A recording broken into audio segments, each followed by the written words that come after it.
순서는 장례 문화와 능모의 전개가 되겠고, 두 번째는 신라 능묘 중에서 가장 중요한 돌무지 덧널 무덤, 한문식으로 하면은 적석 목각분인데요. 이 경주 시내에 있는 무덤이 바로 돌무지 덧널 무덤, 적석 목각분이 됩니다. 그래서 여기에 대한 강의를 하고, 그 다음에 6세기 이후는 경주 시내에 무덤을 안 쓰고 경주 바깥으로 무덤을 써요. 그래서 그 무덤의 형태가 굴식 돌방 무덤이 됩니다. 그래서 6세기 이후에 고려 조선조를 이어 내려가는 것은 바로 이러한 형태의 돌무지 덧널 무덤이 되는 것이죠. 그래서 요거에 대한 강의가 두 번째 시간에 진행이 되겠습니다. 한국 능묘가 전개되는데, 현재 유네스코에 등재된 것은 조선조의 왕릉이죠. 조선조의 왕릉이 현재 유네스코에 등재가 되어 있습니다. 그런데 문제는 이 유네스코에 등재된 조선조의 왕릉이 하늘에서 뚝 떨어졌느냐, 그러니까 이 무덤의 형태가 아닙니다. 이 무덤은 어디에서부터 전개가 되는가 하면은, 신라의 가장 중요한 무덤이 현재 남아있는 게요, 원성왕릉, 계능이라고 하는 원성왕릉하고 안강에 있는 흥덕왕릉이 통일신라의 가장 독창적인 무덤이에요. 이 독창적인 무덤이 고려로 연결이 돼요. 이 무덤이 이렇게 연결되는 거예요. 이게 연결되고, 그 다음에 이 무덤이 조선조의 왕릉으로 연결이 됩니다. 그래서 조선조의 왕릉을 이해하려면 반드시 알아야 되는 게 통일신라 시대의 왕릉이에요. 그래서 지금부터 통일신라 시대의 왕릉, 어떻게 해서 왕릉이 구성되는가를 보겠습니다. 먼저 경주 시내에 가면요, 여기에 무덤들이, 시내의 무덤들이 굉장히 많아요. 사람 사는 옆에. 그리고 여기 옛날 왕궁이 어디 있는가 하면 여기에 반월성이거든요. 반월성 바로 앞에도 능이 있습니다. 신라 시대에 능이 있어요. 그리고 여기도 신라 시대 때 사람들이 다 살았던 곳인데, 여기도 다 능이, 그 사람 사는 옆에 능이 있거든요. 왜? 고려나 조선조에서는 이런 게 없어요. 조선조 같으면은 도성에서 4km 이상 떨어져야 됩니다. 근데 신라는 안 그렇거든요. 왜 시내에, 경주 시내에 무덤이 있는가 하는 문제인데, 두 가지 이유를 듭니다. 첫 번째는 뭔가 하면, 죽음이라고 하는 것은, 삶이라고 하는 것은 죽음이 없다면은 삶이 있을까요? 죽음이라는 게 없다면은 산다는 말 자체도 없습니다. 그러니까 죽음이 있어야 반드시 산다는 말이 있어요. 결국 그것은 어떤 말인가 하면은, 죽음이라고 하는 것은 사는 것을 다른 측면에서 바라봤다라는 겁니다. 따라서 죽음과 삶은 같다라고 봐요. 생사이려다. 생사이려이니 사는 사람 옆에 죽는 사람, 죽은 사람의 생활 공간이 마련하는 것이 당연한 게 아니겠는가. 이게 첫 번째입니다. 두 번째는 뭔가 하면요, 유훈통치라는 게 있어요. 유훈통치라 하는 게 뭔가 하면은, 그래서 이제 아까 말씀드렸던 이제 삶과 죽음이 같다는 얘기는 뭔가 하면은, 신라 사람들은 죽는다는 걸 산다는 거의 연장선상으로 본 겁니다. 그래서 이 경주 시내에 있는 무덤 안에는 사는데 필요한 내용 것들이 다 들어가 있어요. 예를 들면은 여기 음식을 저장하는 항아리도 있고, 그 다음에 음식 달걀도 있고, 그 다음에 솥도 있고. 왜요? 죽어서도 다 밥해 먹고 산다라고 봤기 때문에. 이제 그런 의미, 이것을 죽음은 삶의 연장으로 봤다 하는 이유이고요. 두 번째는 유훈통치라고 그랬습니다. 유훈통치의 대표적인 것은 북한을 들 수가 있어요. 북한. 이게 김일성하고 김정일이가 있는 무덤인데요. 이게 금수산 기념궁전입니다. 돈 얼마나 들었느냐? 1조, 우리 돈으로 1조 들였습니다. 왜 이렇게 큰 돈을 들여서 무덤을 만들었는가 하면은, 이 무덤 안에는 누가 있는가 하면요, 여기에 김일성이 이렇게 딱 누워있어요. 누워있는데, 요 김일성은 원래 사람 죽으면은 다 썩잖아요. 김일성은 안 썩습니다. 안 썩게 방부 처리해가지고 영원히 안 썩게 이렇게 만들어 놨어요. 그 다음에 김정일이도 죽고 난 뒤에 영원히 썩지 않도록 이렇게 만들어 놨습니다. 왜 이렇게 했는가? 왜 이렇게 했는가 하면은 김일성이가 죽었어요. 죽고 난 뒤에 김정일이가 이어받았습니다. 이어받았는데 권위가 없죠. 권위가 없으니까 그 권위를 누구한테 빌리는가 하면은 김일성이한테서 빌리는 거예요. 김일성이한테 빌리다 그러면은 김일성이가 썩어서 뼈만 나오면 이게 안 되는 거거든요. 그러니까 살아있는 것처럼 만드는 거예요, 이게. 이걸 유훈통치라 그래요. 그 다음에 김정일이 죽었습니다. 김정일이 죽고 난 뒤에 김일성이가 30살 이전에 대권을 이어받았어요. 힘이 없죠. 힘이 없으니까 그 힘을 누구한테서 빌리는가 하면은 자기 아버지하고 자기 할아버지한테 힘을 빌리는 거예요. 이걸 유훈통치라 그럽니다. 그래서 유훈통치, 결국 유훈통치를 하기 위해서는 무덤이 사는 사람 바로 옆에 있어야 돼요. 옆에 있고 또 사람들한테 뭐를 심어줘야 되는가 하면 죽어도 죽은 것이 아니요 그것은 삶의 연장이다 라는 것을 심어줘야 돼요. 그렇게 하려면은 사는 사람 옆에 있어야 되고 무덤이 커야 돼요, 적어야 돼요? 커야 돼요. 금수산 궁전이 얼마나 큰 줄 아십니까? 이렇게 크게 만들어야 돼요. 그래서 경주 시내에 있는 무덤들은 엄청나게 큰데 큰 이유가 바로 그런 이유다, 이런 얘기입니다. 넘어가고요. 그 다음에 무덤의 호칭 문제입니다. 호칭 문제인데 일반적으로 보통 무덤이라 그러면은 일반적인 호칭이요. 근데 왕이나 왕릉은 능이란 걸 붙여요. 능. 무열왕릉, 문무왕릉 이렇게 왕은 항상 릉이란 이름을 붙입니다. 일반인들은요 릉이란 이름을 붙이면 안 돼요. 붙이지 않고 무덤이나 묘라고 붙여야 됩니다. 그 다음에 근데 이제 김유신은 무덤을 묘로 해야 돼요, 능으로 해야 돼요? 묘로 해야죠. 김유신 묘로 해야 되는데 왜 그런가 하면 왕이 안 됐으니까. 근데 문제는 42대 흥도왕 때 흥무대왕으로 추증이 돼요. 왕으로 추증이 되니까 김유신 같은 경우에는 능으로 해도 되고 묘로 해도 돼요. 그래서 이제 여기 김유신 묘인데 여기에 비가 하나 있어요. 비가 하나 있는데 요 맨 마지막에 김유신 이게 묘로 돼 있는데 여기 능으로도 돼요. 물 안 뿌리면 능이 되고 물 뿌리면 묘로 바뀌어. 왜요? 김유신은 능도 되고 묘도 되거든요. 그래서 언젠가 물 가지고 와서 밑에 물 뿌려보면 이게 구분돼요. 요새는 물 못 뿌리게 합니다. 그 다음에 총이란 게 있어요.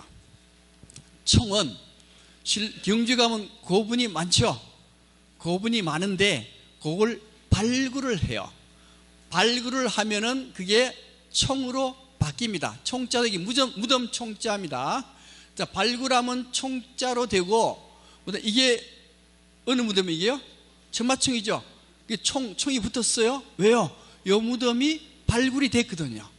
발굴이 돼서 총인데 앞에 천마가 붙었습니다.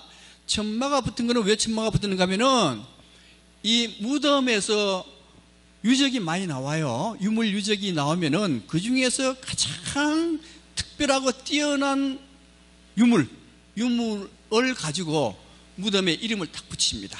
근데 이 천마총에는 금관도 나오고 뭐도 많이 나왔지만은 여기에 그림이 하나 나왔어요. 원래 신라 무덤에는 그림이 없습니다. 없는데 유독 천마총에만 여기에 천마의 그림이 나왔어요. 그래서 이 무덤의 이름을 천마총 이렇게 하는 겁니다. 그래서 아시겠죠? 그죠? 무덤, 능, 묘, 총은 그런 의미를 가지고 있답니다. 그 다음에 장례 절차를 좀 말씀을 드리겠습니다. 사람이 먼저 이제 돌아가셨어요. 죽으면은 초혼이라는 거예요. 초혼. 이게 초혼, 요 초혼이 아니에요. 초종인데 초혼, 장윤정의 초혼 아시죠? 그죠? 예, 혼 부르는 거. 그 초혼, 혼을 부르는 거요. 사람이 딱 죽으면은 옛날 사람들은 지금도 마찬가지지만 어떻게 생각하는가 하면 사람은 육신과 영혼, 혼으로 이루어져 있다. 죽는다라 하는 의미는 이 육신에서 혼이 빠져나갔다라고 보는 겁니다. 그래서 혼이 빠져나갔으니까 혼을 불러들이면은 다시 살아나요. 그래서 1960년대 저도 그걸 봤거든요. 돌아가시면은 지붕 위에 사람이 올라갑니다. 올라가서 죽은 사람의 옷가지를 이게 흔들면서 어느 동네에 사는 누구 복 세 번 해요. 복이라는 게 뭐예요? 돌아올 복자거든요. 어느 동네에 사는 누구는 혼이여 돌아오라, 혼이여 돌아오라, 혼이여 돌아오라. 그 혼이 돌아오면 사는 거고, 안 돌아오면 죽은 거지, 그죠? 예, 안 돌아왔어요. 안 돌아오면은 그 다음에 장례가 이어지게 되는 겁니다. 24시간 동안 기다려보고 24시간 동안에 혼이 안 돌아오면은 입간을 하게 됩니다. 입간하고 난 뒤에 장례 절차가 이루어지는데, 대체로 장례식에 가면은 싸움하는 게 많죠. 싸움하는 경우가 있어요. 이런데 무슨 싸움이에요, 그게? 유산 상속 싸움이거든요. 그 유산 상속 싸움의 의미가 뭔가 하면, 자, 부모가, 아버지가 돌아가셨는데 이 아버지가 있을 때는 질서가 잘 잡혔는데 아버지가 돌아가시니까 새로운 질서로 개편돼야죠. 그 새로운 질서의 개편 과정이 싸움으로 나타나는 거예요, 이게. 그래서 자, 이 싸움 다 끝났어요. 3일 만에 싸움 다 끝나고 난 뒤에 그 다음에 장례 치렀습니다. 치르고 그 다음에 제사를 지내는데, 제사를 지내는 것은 죽은 자와 서로 소통하는 게 제사입니다. 대체로 이제 이런 상장예는 이런 절차에 의해서 이루어지게 돼요. 근데 장례 기간은 얼마나 되는가 하는 건데요. 장례 기간은 대체로 이게 장례 기간이 왜 필요한가 하면은 새로운 질서로 개편해야죠. 새로운 질서로 개편하는데 돈도 없고 아무것도 없다 그러면 죽고 나면 하루 만에 새로운 질서로 다 개편돼요. 그런데 왕처럼 왕이 죽으면은 새로운 질서로 개편되려 그러면 얼마나 많은 시간이 필요해요. 그게 대체로 얼마나 필요하냐? 5개월이 필요하다는 거예요. 이게 5개월 되어야 세자가 왕위를 무난히 이어받는다는 거예요. 그 5개월이라는 기간이 바로 유훈통치 기간이 되는 겁니다. 그 다음에 사품 이상은 3개월, 선비는 1개월, 일반 백성은 1개월장도 있는데 5, 7, 9일. 요새는 5일장도 별로 없죠. 요새는 그냥 3일장 어떻게 치우면 됩니다, 그죠? 네. 그 다음에 고대 무덤의 묘제의 변천입니다. 먼저 청동기 시대는 고인돌이요. 고인돌. 그 다음에 BC 3세기에서 BC 2세기는 적석석강묘. 그 다음에 BC 1세기에서 AD 1세기요. 이 BC 1세기에서 4세기까지는 토강묘인데 땅에다 묻는 거요. 묻는데 요거는 그냥 널만 묻는 거고 지금처럼. 그 다음에 요거는 목광묘는 이중간을 묻는 겁니다. 자, 요게 끝나면은 4세기에서 6세기 요때가 뭐가 나타나는가 하면요, 돌무지 덧널 무덤이 나타나요. 한문으로 하면은 적석 목광묘인데 요새는 한문 잘 쓰지 말라 그래요. 순수 한글로 쓰라 그럽니다. 그래서 돌무지 덧널 무덤이 등장을 하고, 요 돌무지 덧널 무덤은 신라 고구려 백제에서 유독 신라에만 있는 무덤이고 전 세계에서도 돌무지 덧널 무덤의 형태가 없습니다. 오로지 신라 경주에만 있었던 무덤입니다. 그 다음에 6세기 중반 이후는 굴식 돌방 무덤, 이 횡렬식 석실묘라 그러는데요, 굴식 돌방 무덤이 등장을 하고 요 굴식 돌방 무덤이 고려 조선조까지 이어지게 되는 겁니다. 자, 다시 이걸 좀 상세히 보면 이래요. 청동기 시대는 고인돌이 무덤의 형태가 돼요. 자, 고인돌이 무덤 형태 되는데, 이 국가가 되려 그러면은 먹고 노는 놈이 생겨야 국가가 돼요. 그죠? 청동기 시대면 농사 지는데 농사 지으면은, 농사 많이 지으면은 일 안 해도 먹고 사는 사람이 생기는데, 요 일 안 하고 먹고 사는 놈이 조폭과 같아요. 요 조폭이라는 사람들이 나라를 만들어요. 예. 이때가 언젠가 하면 청동기 시대입니다. 청동기 시대인데, 그때 족장들, 나라를 만든 사람들, 족장들은 무덤을 만들 때 이런 무덤을 만들게 돼요. 자, 이런 무덤을 만드는데 문제는, 사실은 이게 처음 이게 고인돌이 나왔을 때 이게 무덤인 줄 몰랐어요. 몰랐는데 제천에서 여기 파보니까 사람 뼈가 나왔습니다. 아, 사람 뼈가 나오니까 아하, 이게 무덤이로구나. 자, 무덤인가 동시에 이렇게 큰 거 만들어 놨으면은 어떤 이제 이 사람이 죽은 날짜에 다 사람이 있으면 모이겠죠. 모여가지고 기념하겠죠, 그죠? 또 무덤 날짜 아니더라도 나라가 세운 날이라든가 어떤 그런 날을 기념하기 위해서 여기에 사람들이 모여서 행사를 하게 돼요. 자, 그렇다면은 이 고인돌이라고 하는 것하고 지금의 성당이라는 거하고 의미가 같습니까? 다릅니까? 의미가 같아요. 그런가 하면은 성당 밑에 가면은 뭐가 있는가 하면요, 다 있는 건 아니지만 납골당이 있습니다. 그 납골당의 의미가 뭔가 하면은 원래 아담과 이브가 죽어서 그게 부활해가지고 예수가 되고 예수가 다시 십자가에 매달려서 죽어가지고 다시 부활하고, 그러니까 성당은 죽음과 부활의 장소가 성당입니다.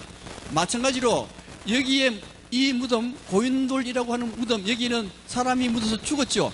죽었는데 이건 의미하는 바는 옛날 사람들도 죽었다가 부활한다고 믿었거든요. 그러니까 여기서 부활이 일어나는 그 장소가 고인돌이고, 그걸 위해서 여기서 의식 행위를 했던 겁니다. 그렇다면은 이 고인돌하고 성당은 의미가 같답니다. 그래서 고인돌을 볼 때 항상 아, 성당과 같구나 생각을 가지고 고인돌을 봐야 의미가 있어요. 자, 이게 언젠가 하면 지금부터 4,000년, 3,000년 전의 무덤 형태가 고인돌입니다. 자, 그 다음에 적석 석광묘인데, 적석 돌 싸가지고 석곽을 만드는 거예요. 이게 요때 BC 3세기, BC 2세기가 되고요. 그 다음에 토강묘에서 목간은 요 간입니다, 그죠? 그냥 널 그냥 집어넣는 거. 그 다음에 목곽은 요게 이중간이요. 간이 하나 있고 하나가 더 있어요. 그래서 이걸 덧널이라 그럽니다. 덧널이 하나 더 있다, 덧널. 그래서 요때가 2에서 4세기 때 무덤이 바로 요런 덧널 무덤이 돼요. 그 다음에 중요한 무덤이 나오는데요, 4세기에서 6세기에 돌무지 덧널 무덤이 등장을 하게 됩니다. 돌무지 덧널 무덤이라고 하는 것은, 자, 이게 여기 돌무지죠. 돌이고 여기에 뭐가 있는가 하면요, 널이 있어요. 널이 있는데 이 널을 조금 상세히 보면 이렇게 돼 있어요. 이렇게 돼 있어가지고 여기에 시신이 들어가고, 여기에는 이제 죽어도 죽는 게 아니고 계속 삶을 이어간다 하니까 죽은 사람, 요 사람이 먹고 살 거, 입을 거 다 여기다가 집어넣어요. 그리고 요거는 집입니다. 사람 사는 데니까 이게 집을 지은 거예요, 이게. 그래서 이걸 뭐라는가 하면 덧널, 널이 있고 덧이 있다, 덧널 무덤인데 거기다가 돌무지로 이렇게 덮었어요. 그래서 이걸 가지고 돌무지 덧널 무덤, 한문으로 하면 적석 목각골. 언제 나타나느냐? 4세기에서 6세기에 나타난다는 거예요. 예. 그 다음에 6세기 이후는 굴식, 이게 한문으로 하면 행렬식 석실묘고, 요거는 굴식 돌방 무덤인데요. 요게 요 무덤인데 이게 통로거든요. 복도, 이게 굴식이죠. 굴을 들어가서 돌방이 여기 있다, 돌방이 이렇게 있다. 예. 굴식 돌방 무덤, 이렇게 되는 거예요. 여기에 6세기 이후에 고려 조선조까지 이어지는 무덤이 굴식 돌방 무덤이 되는 겁니다. 횡열식 석실묘는 경주 시내에 있는 큰 무덤이 횡열식 석실묘죠. 횡열식 석실묘는 시신이 하나만 들어가요. 하나만, 그 큰 무덤에. 근데 굴식 돌방 무덤의 경우는 하나만 들어가는 게 아닙니다. 자, 먼저 왕이 죽었어요. 왕이 죽으면은 여기에 왕이 묻힙니다. 왕비는 나중 죽죠. 이제 왕이 죽으면 여기 묻히고 난 뒤에 여기 문이 있어요. 문을 딱 닫고 요거는 흙으로 채워 넣습니다. 채워 넣어가지고 흙으로 이렇게 쌓아요. 이렇게 쌓으면은 이게 무덤 됐죠. 완성됐죠. 그러고 난 뒤에 왕비가 죽었어요. 왕비가 죽으면은 그 다음에 어떻게 하는가 하면 여기를 흙을 파내요. 흙을 파내서 문을 열고 왕비를 여기에다가 안치합니다. 자, 그 다음에 왕비만 있어요. 첩도 있잖아, 그죠? 첩도 있으니까 첩 죽으면은 그 다음에 또 파내가지고 첩을 여기 배치를 해요. 근데 여기 첩이 본처하고 첩이면은 본처가 이게 본처겠어요? 이게 본처겠어요? 잘 모르시죠? 예, 잘 모르. 근데 이 사람이 유언을 내릴 때 내 옆에 누가 눕기를 원하겠습니까? 첩을 원해요. 왜 그러냐? 다 이거 아신 얘기지만은 원래 조선조는 관리가 되면은 무조건 첩을 둘 수가 있습니다. 첩이 없는 사람을 필부라 그래요. 일명 필부를 쪼다라 그럽니다. 그래서 여러분들 혹시 쪼다하고 같이 살기를 원합니까? 아니면 영의정 자의정하고 같이 살기를 원합니까? 쪼다하고. 근데 이제 조선에 이제 관리하는 사람이 이 첩을 둘 수 있으니까 본처하고 첩을 뒀는데 힘이 부족해가지고 보약을 사왔어요. 보약을 사는데 본처는 보약을 끓으면은 본처 타기도 하고 양이 많기도 하고 이렇더라고 이게. 근데 첩은 끓여놓으면 항상 양이 똑같아요. 기가 막히게 똑같아. 그래서 남편이 어떻게 해서 똑같은가를 문틈으로 딱 봤더니만 끓일 때 많으면은 지가 마셔보고 적으면은 물을 탁 타는 거예요. 그래서 남편이 무릎을 탁 치면서 맞아, 미련한 곰탱이보다는 여시가 좋은 거야. 그러니까 옆에 누구를 눕힌다는 거예요 이게. 여시 같은 첩을 눕힌다는 거예요 이게. 그 얘기입니다. 어쨌든 간에 불식 돌방 무덤은 시신을 하나만 묻는 게 아니고 둘, 셋, 넷, 다섯 명까지 묻습니다. 이런 형태가 불식 돌방 무덤이에요. 다시 한번 신라 묘제 편천요.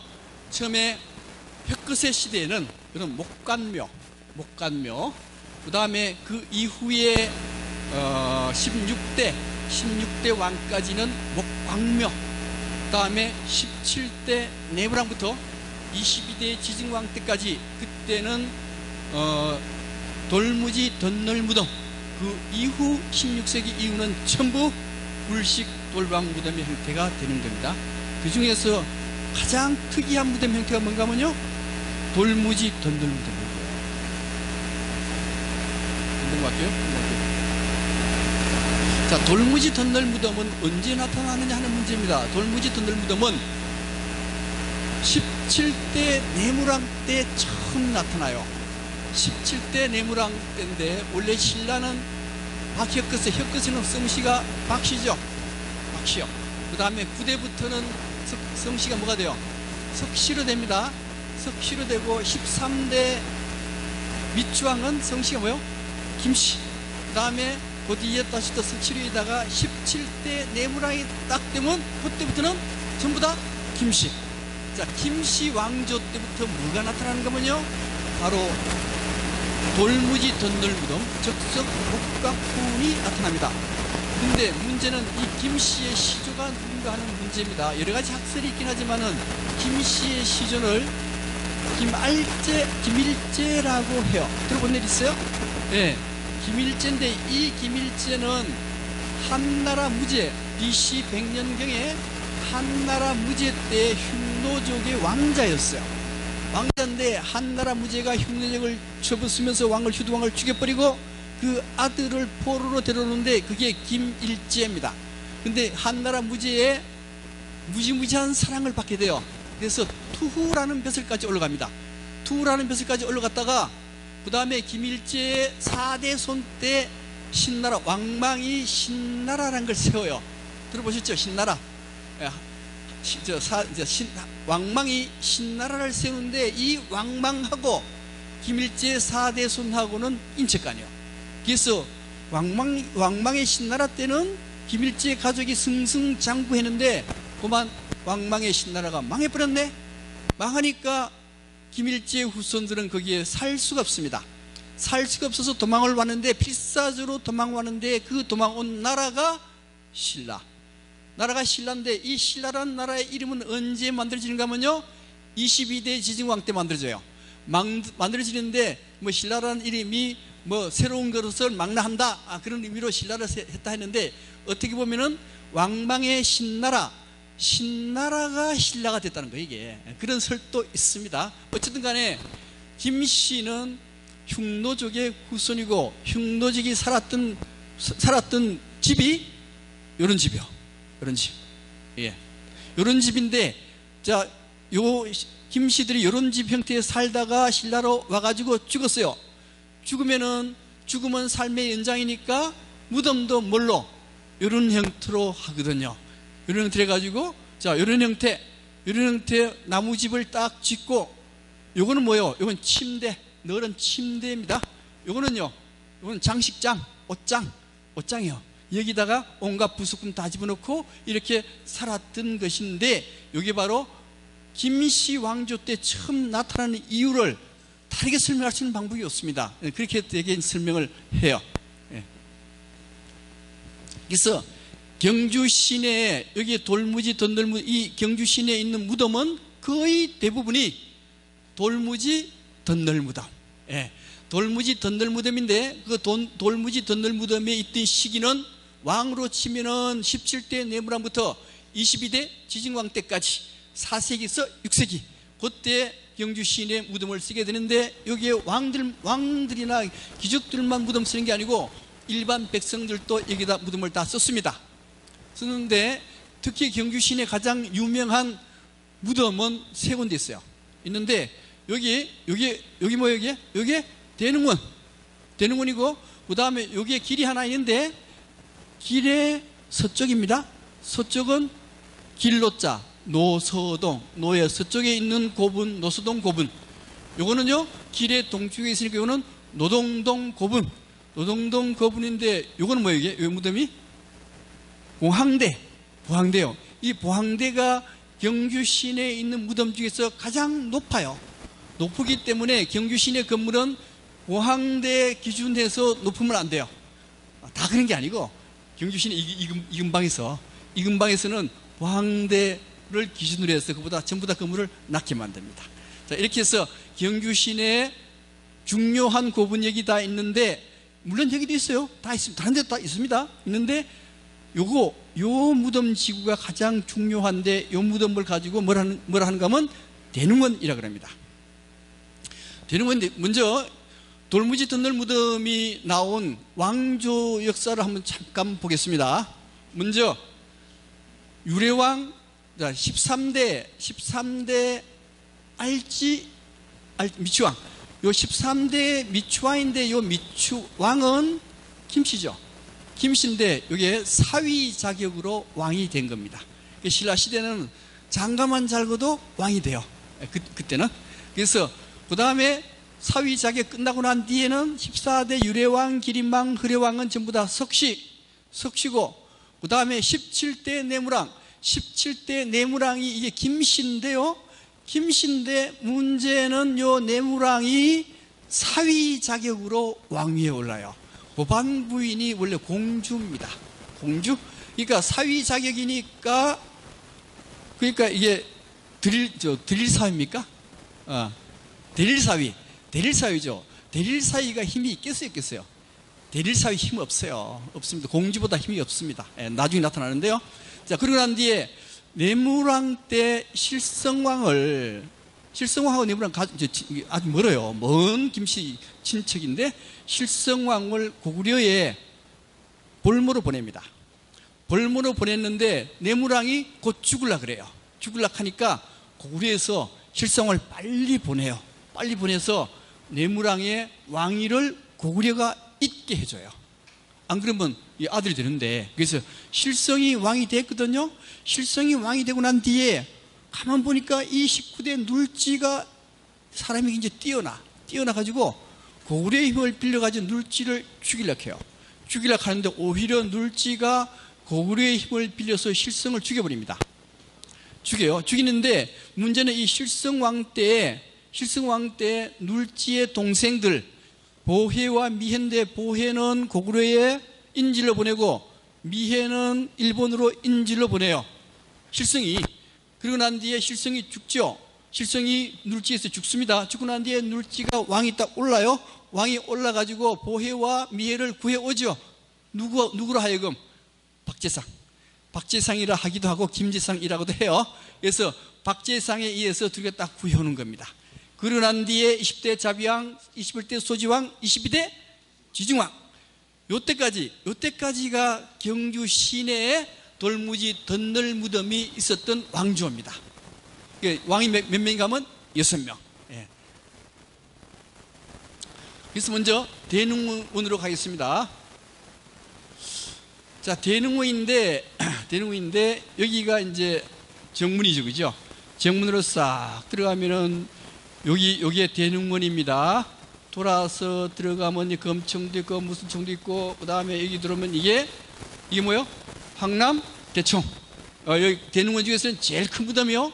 그다음 요거는 뭐요? 여기 천마총 이렇게 되는 겁니다. 예. 근데 대능원, 이게 왜 대능원이 됐는가 하는 문제입니다. 왜 됐는가 하면은, 자기 요 무덤이 대능 미추왕릉이요. 미추왕릉인데, 여기 미추왕릉, 여기 크게 하면 이렇게 되는데, 요 미추왕릉에 대해서 삼국유사나 삼국사기에 어떤 기록이 나오는가 하면요. 자, 죽장 주기는 생략하고, 자, 이제 미추왕릉에 한 700년도 말에 미추왕릉 지구에 떠들썩하게 장군이 무덤 안으로 들어가요. 그 뒤로는 30명의 병사가 탁 따라서 미추왕릉 무덤으로 딱 들어갔습니다. 근데 문제는 그 미추왕릉 안으로 무덤 안으로 들어간 장군이 누군가 하면 김유신이에요. 김유신이가 미추왕릉 안으로 들어가가지고 미추왕릉한테 막 따지는 거예요. 뭐라고 따지는가 하면, 나는 이때까지 삼국 통일을 위해서 죽을 각오로 삼국 통일을 이룬 큰 공적이 있습니다. 공적이 있음에도 불구하고 770년에 김유신 일족을 죽여요. 다 죽여요. 왜 김유신 은혜 일족을 다 죽였느냐? 그렇게 공이 큰데도 불구하고 왜 다 죽였냐? 그래서 나는 앞으로 신라를 지키지 못하겠다. 나는 떠나가겠다. 이렇게 얘기합니다. 얘기하니까 미추왕이 뭐라 하는가 하면, 야, 그래도 니하고 내가 여기 있어서 신라가 이렇게 지켜지고 유지되는 것이지 네가 떠나면 되겠느냐? 막 말려요. 이걸 3번이나 김유신이 막 떠나려고 그러는데 미추왕이 막 말리는 겁니다. 이게 무슨 얘기요? 이게 무슨 얘기가 하면은, 김유신으로 말하면은 삼국 통일에 가장 큰 공헌이 있는 사람이 김유신이요. 그런데 그런 김유신이 나라를 위해서 지금 얘기하고 있는 거요, 지 가족을 위해서 얘기하고 있는 거요. 지 가족을 위해서 얘기하고 있는 게 이게. 그러니까 누가 더 위대해요? 누가? 미추왕하고 김유신하고. 미추왕이 더 위대한 거예요. 미추왕은 가족에 대해서 얘기하는 게 아니요, 신라라는 나라를 위해서 얘기하는 거거든.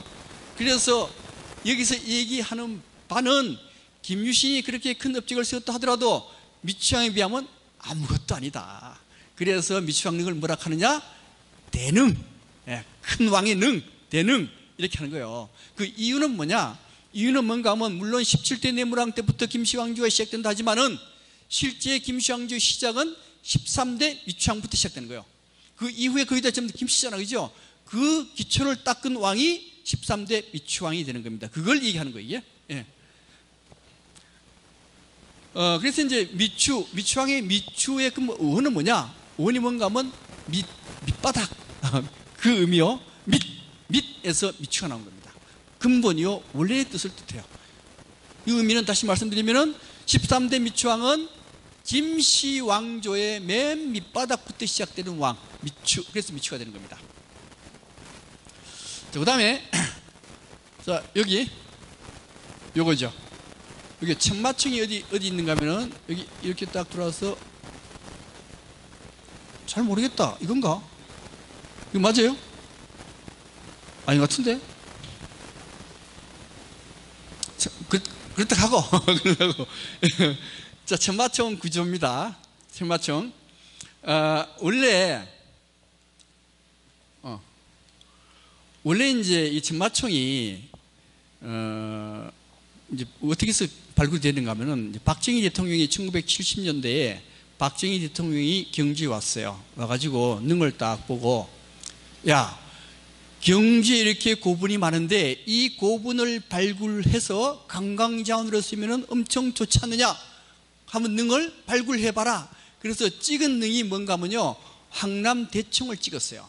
제일 크니까 황남대청을 발굴하라 그랬는데, 사실 그때까지 우리나라 자체로 발굴한 경험이 없습니다. 경험이 없으니까 큰 능은 자신이 없거든요. 자신이 없어서 그 옆에 있는 155호 곱은 굉장히 작아요. 그래서 그 손댄 게 그겁니다. 그게 바로 뭔가 하면 천마총이에요. 근데 이 천마총에서 보물이 쏟아져 나오거든요. 근데 먼저 천마총의 구조는 어떻게 생기는가 하면은, 천마총의 구조는, 자, 여기가 뭔가 하면요, 목곽입니다. 여기가 목곽 부분이 돼요. 그 다음에 돌을 쌓습니다. 그 다음에 흙으로 이렇게 덮어요. 사질토, 부엽토, 점토, 표토, 덮는 이유는, 흙이 이렇게 있으면 흙이 빗물에 쏠려 나오니까 이런 형태로 쌓으면은 쏠려 나오지 않는다는 거예요. 자, 그런데 문제는 요 목각이라 하는 것이 시간이 지나면은 어떻게 돼요? 썩어요. 썩어서 내려앉습니다. 내려앉아가지고 여기는 이렇게 폭 파여져요. 폭 파여지는데 옛날에는 능의 마음대로 올라갈 수 있었거든요. 올라갈 수 있어가지고 여기서 남녀가 사랑하기 가장 좋은 장소가 여기라는 거예요.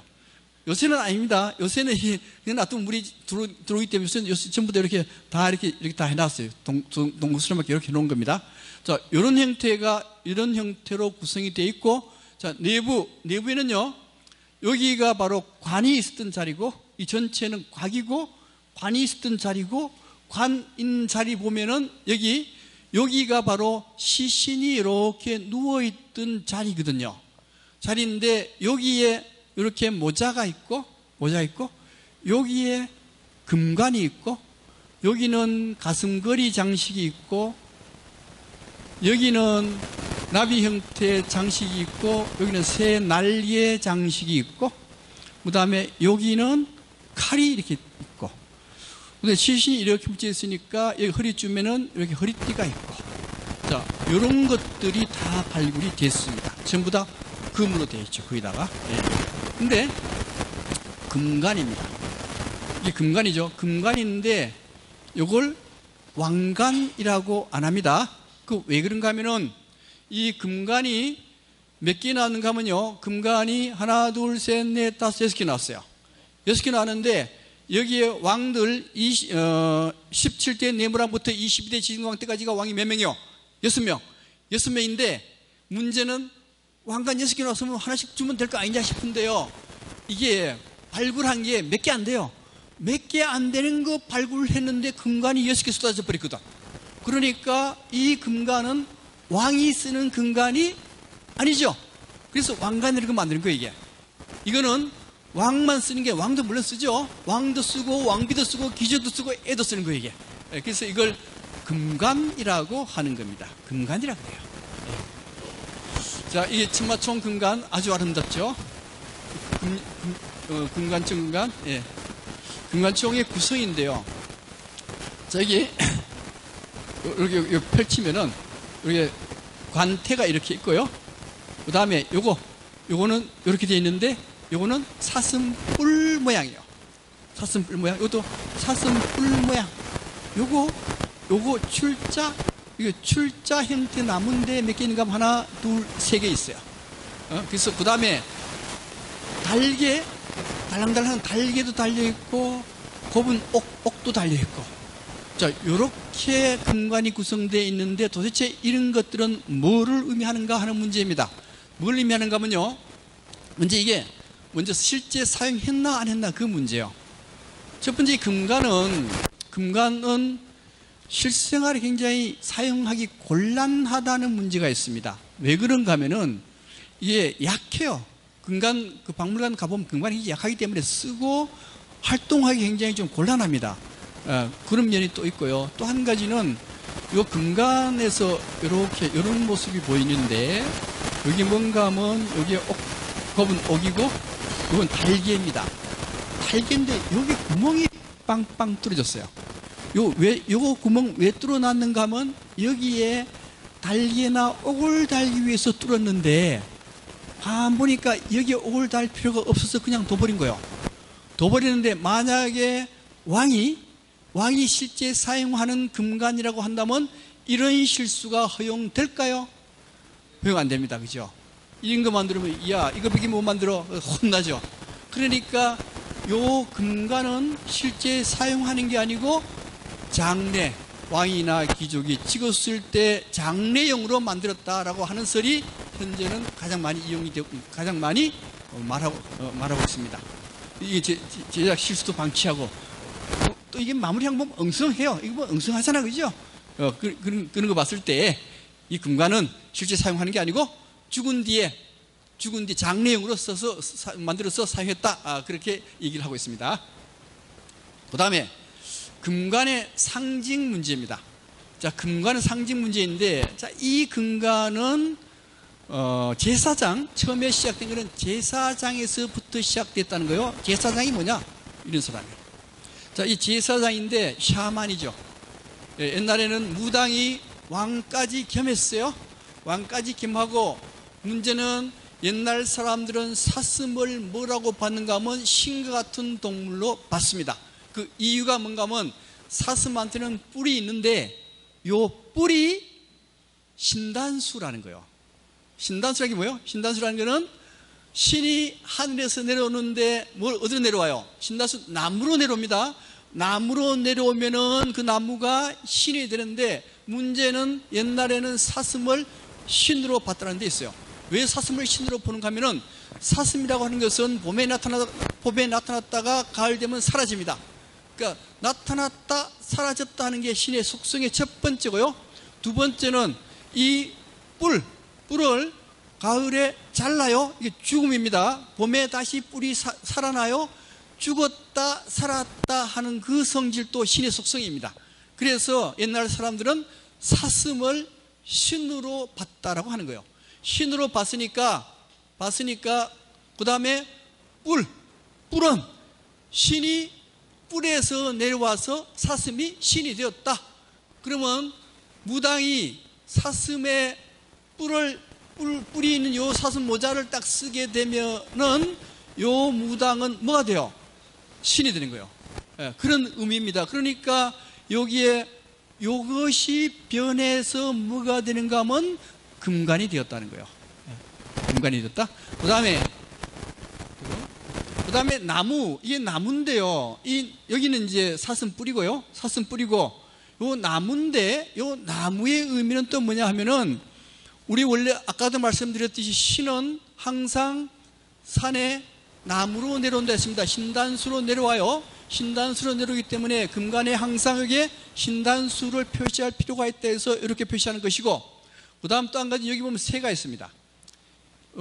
새 보이죠? 한 마리, 두 마리, 세 마리. 요 새는 뭔가 하면 이거 영매라 그러는데요. 무당이 점을 쳐가지고 저 세상하고 서로 소통을 해야 되는데, 그 소통 역할을 하는 게 뭔가 하면 영매고, 요 영매가 불교로 변하면은 뭐가 되는가 하면 비천이 되고, 기독교로 변하면 뭐가 되는가 하면요, 천사가 됩니다. 영매에서 변한 겁니다. 이거 다 이겠죠? 그 얘기고요. 고곡입니다. 요 고곡, 여기 달려있죠? 자, 요 고곡은 우리 생명을 상징한다는 거예요. 생명에서 열매 있죠, 열매. 열매가 이렇게 있는데 열매와 같습니다. 그래서 열매 보고 이거 열매는 다시 따가지고 땅에 묻으면 새로운 생명이 솟아나거든요. 그래서 이것은 생명의 상징이다. 또 하나는 아마도 옛날 사람이 그것까지 생각하지는 않았겠지만은 태아가 생길 때 처음 태아가 생기는 모습이 뭐였는가 하면요, 이런 모습으로 생겨요. 그래서 이것은 생명과 상징되기 때문에 아마도 여기에 고곡을 달았지 않겠는가 이렇게 얘기합니다. 보이죠? 자, 새에 대해서 말씀드렸고요. 그 다음 간식. 이거는 금관을 장식하는 새 모양의 그 간모, 간식입니다. 간식인데, 요거는 나비 모양이고요. 금으로 다 되어 있죠. 요거는 뭐예요? 요것도 모자입니다. 모자, 귀족들이 쓰는 모자예요. 근데 요게 모자고, 아까 여기에 새 날개 모양의 장식 있었죠? 요렇게 한다는 거예요, 요렇게 하는데, 이걸 또 확실하게 보려면 요겁니다. 요건데, 여기에 사람이 있는데 머리가 있고, 요거 모자를 이렇게 푹 뒤집어 쓰는 게 아니고 요 위에 얹는 거예요. 얹고 새 날개 장식은 이 위에 있어서 날개 장식 딱 붙이면은 멋있게 보입니까? 지금은 좀 이상해 보이죠, 그죠? 너무 긴 것 같아, 이게. 일단은 그 당시에는 이게 아주 권위가 있게 보였을 겁니다. 요렇게 썼다는 것이죠. 원래 이제 이게 나왔을 때 옛날 사람들은 야, 이거 어떻게 썼나? 이거 좁으니까. 근데 이제 좁은데 어떻게 쓴다는 건데, 요게 중국 가면 서안에서 가까운 데 가면 건능이 있습니다. 건능은 누구의 무덤인가 하면은 고종하고 측정무후 들어보셨죠? 고종과 측정무후의 무덤이 건능이요. 건능 앞에 무덤이 또 하나 있는데 그 무덤에 장해태자묘라는 무덤이 있는데요. 거기에 그림이 벽화가 그려져 있어요. 벽화가 그려져 있는데 요 사람이 신라 사람입니다. 신라 사신이요. 근데 요 사람이 쓰는 그림에 썼는 모자를 딱 보니까 모자 쓴 게 아니고 머리 위에 얹은 거예요. 그죠? 그래서 아하, 신라의 모자는 쓰는 게 아니고 머리 위에 얹는 거구나, 이걸 알 수가 있는 벽화였습니다. 그 다음에 귀걸이 팔찌, 요 귀걸인데 요 귀걸이는 이게 귀에 거는 건데 두꺼워가지고 귀가 뚫릴까요, 이게? 안 뚫려요. 이게 안 뚫려요. 두꺼워가지고. 그러니까 어떻게 하는가 하면 여기에 실을 가지고 귀에다가 거는 겁니다. 실할 땐 그렇게 이용한 거예요. 그 다음에 반지나 팔찌인데요. 반지나 팔찌, 이거는 어떤 의미를 가지고 있는가 하면 이제 원이죠. 원입니다. 원은 원래 심리학에서 원을 굉장히 중요시해요. 왜 그런가 하면 원은 모든 것을 다 통합시킨다, 그런 의미를 가지고 있어요. 그래서 무덤, 전 세계적으로 무덤은 같은 형태를 띱니다. 이런 형태를 띄요. 형태를 띄는데 이게 우주의 축소판이라고도 얘기하거든요. 왜 우주의 축소판이 되는가 하면은 이것은 둥그니까 하늘이요, 요 땅 밑은 네모지니까 땅이다. 천은 지방, 하늘은 둥글고 땅은 네모지다. 이걸 나타내기도 하면서 동시에 왜 무덤을 둥글게 하는가? 하늘이라고 하지만 무덤을 둥글게 하는 이유는 이렇게 둥글고 이렇게 같이 둥글어요. 이렇게 둥근 모양이 돼요. 땅을 파면. 그럼 요거는 뭔가 하면은 요거는 삶이요, 이거는 죽음입니다. 그래서 원은 화합을 의미해요. 화합을 의미한다는 것은 바로 죽음과 삶을 화합한다, 죽음과 삶을 이어준다는 의미, 그 의미가 바로 무덤의 의미요, 원의 의미가 돼요. 자, 그러니까 반지나 팔찌 등등의 원은 결혼식 때 결혼 예물로 사용하죠. 그런 결혼 예물로 사용하는데 그 사용하는 이유가 뭔가 하면은 상대방 남편과 신랑 신부가 만날 때는 서로 다 틀려요. 모든 게 다 틀린데 그걸 서로 이어준다, 연결한다, 화합한다, 그런 의미로 결혼 예물로 쓰는 게 바로 반지, 팔찌 등등 둥근 걸 쓰는 겁니다. 아마도 그런 의미로 왕릉에 이런 것들이 많이 나오지 않았는가, 화합의 의미로. 그 다음에 이거는 가스거리 장식입니다. 가스거리 장식이라고 하는 것은 원래 이 넥타이와 같은 의미를 가지고 있어요. 사람도 옷을 입는 거에 따라서 행동이 틀려집니다. 예를 들면 이렇게 넥타이 매면 점잖게 행동하다가 예비 군복만 입었다 하면 뭐가 돼요? 걸레가 되잖아, 그죠? 예. 그래야 되기 때문에 넥타이를 맸다라고 하는 의미는 뭔가 하면 다른 사람, 여러 사람이 끌고 가면은 끌고 가도록, 예? 모습이 된다는 그런 의미를 가지고 있어요. 그래서 왕도 그런 의미를 내포하고 있지 않겠나? 이 가슴걸이 장식입니다. 그 다음에 금제 허리띠인데요. 자, 이게 전부 다 금으로 되어 있어요. 금으로 되어 있는데, 뭐, 주렁주렁 달려 있어요. 그 주렁주렁 달린 이유가 뭐냐 하는 건데, 우리 군대 생활을 할 때 항상 이동해야죠. 이동할 때 뭐가 필요한가 하면 탄띠가 필요합니다. 그죠? 군대 갔다 오시면 다 알아요. 탄띠를 딱 메고 그 탄띠에 뭐를 메는가 하면 단도, 칼 달고, 그 다음에 수통 달고, 그 다음 총 달고, 뭐 달고 다 다는 게 탄띠입니다. 이게 굉장히 편리해요. 근데 이 탄띠, 이건 어디서 나왔는가? 유목민한테서 나온 거예요. 유목민은 항상 모든 생활품을 가지고 말을 타고 다니면서 이동을 해야 됩니다. 그럴 때 탄띠에 이렇게 허리띠에 모든 걸 주렁주렁 달고 있으면 기가 막히게 편리해요. 예를 들면 밥을 먹으면, 고기를 먹으면 이빨에 고기가 끼이는데 그거 어떻게 할 거예요? 어떻게? 그럼 여기에 이 소시계, 이런 거, 이 소시계 있으면 빼낼 수 있거든요. 말 타고 다니는데 이거 없으면 찾지도 못해. 그죠? 그 다음에 칼도 있어요. 볼까요? 이 약도 여기 집어넣어. 숫돌도 있어요, 이게. 예. 그 다음에 여기 쪽시계도 있고, 칼도 있고, 물고기도 있네. 이제 물고기는 두 가지를 얘기합니다. 원래 물고기가 알을 놓으면요, 40만 개 내지 50만 개 나요. 파산을 의미하기도 하고, 또 하나는 이 몽골 계통의 유목민들은 자기의 조상을 뭘로 보는가 하면 고기로 본다는 거예요. 예, 그런 의미를 가지고 있는 게 바로 물고기입니다. 근데 그게 이제 유목민들 그 생활을 나타내는 게 바로 여기에 베제크릭 석굴에 있는 이에 그 벽화거든요. 베제크릭은 어디 있는가 하면 실크로드 상의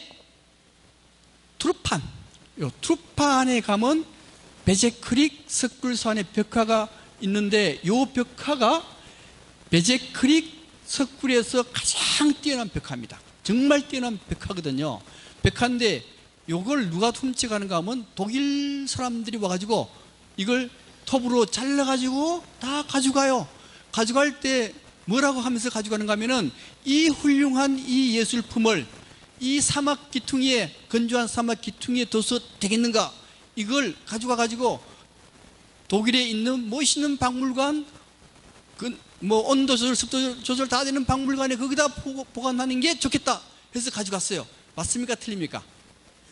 예? 근데 문제는 2차 세계대전 때 폭격 맞아가지고 그만 없어져 버렸습니다.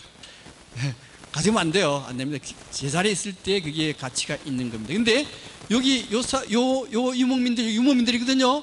유목민들 보니까 여기에 허리띠를 맸는데 주렁주렁 매달았거든.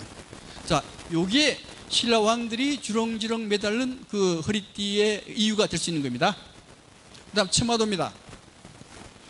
천마총에 이름 붙인 이유는 바로 천마도라고 하는 이 그림이 나와서 그래요. 경지의 무덤 중에 그림이 나온 무덤 없습니다. 오로지 천마총에 천마도 요거 하나만 나왔어요. 나왔는데 요 천마도는 어디에 그려져 있는가 하면, 자, 말이 이렇게 있는데 말 막 달면 흙이 막 튀어. 흙이 막 튈 때 흙이 안 튀도록 요거 장리라고 하는, 말달에 장리라고 하는 걸 타는데 여기에 천마도가 그려져 있는 겁니다. 그려져 있는데 요게 그럼 뭘로 되어 있느냐, 뭘로 되어 있는가 하면요, 자작나무 아시죠? 저 시베리아 횡단 열차 타고 가면 나타나는 게 전부 다 자작나무만 나타나는데, 요 자작나무 껍질이요, 이게 천년이 가도 안 썩는다는 거예요.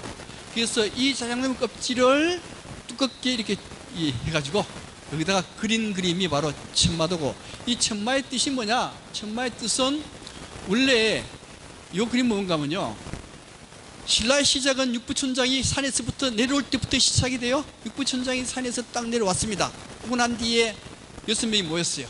왕이 없네. 왕이 없어서 나정가를 딱 보니까 거기에 빛이 팍 나니까 쫓아가 봤더니만 알이 있고 천마는 하늘로 날아가 버렸어요. 그럼 이 천마는 왜 이게 생겼는가 하면은 박혁거세를, 여기서 박혁거세 태어나거든요. 박혁거세를 하늘로부터 데리고 온 게 천마입니다. 근데 천마총의 천마는 뭐예요? 천마총의 천마는 여기에 있는 죽은 사람을 어디로? 저 극락세계로 데려가는 게 천마입니다. 그죠? 예, 그래서 천마인데 여기 이제 무덤이 여기 나왔어요. 여기 나왔는데 가만 보니까 여기 같이 붙어 있는데, 여기 장리거든요. 붙어 있는데 여기 앞에 있는 게 주인이요, 뒤에 있는 게 주인이요. 뒤에 있는 게 주인이게, 앞에 있는 건 종입니다. 벌써 크기도 틀리고 모자도 보세요. 모자도 멋있는 모자인데 이건 모자 별로 안 멋있죠. 그 다음에 말 뒤에 이거 뭐 하나 달고 있는데 이거 달고 있는 게 이게 뭐겠어요? 솥입니다. 유목민들은 솥까지 달고 다녀야 돼. 그죠?